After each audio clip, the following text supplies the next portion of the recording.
kailangan na nga nating magpalit ng sapin ng sopa. So dahil magpapalit ako ng sopa, sasabay ko na rin yung paglalagay ng self-adhesive leather patch. Ayan, dahil nga sira-sira na yung leather ng sopa natin, ako na lang yung magre-repair. Kasi madali lang naman siyang gamitin.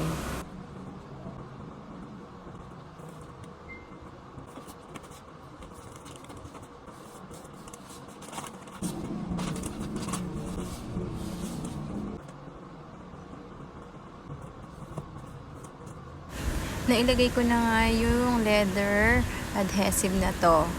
So after ko ilagay nito, ikakabit ko na yung bagong sapin ng sopa.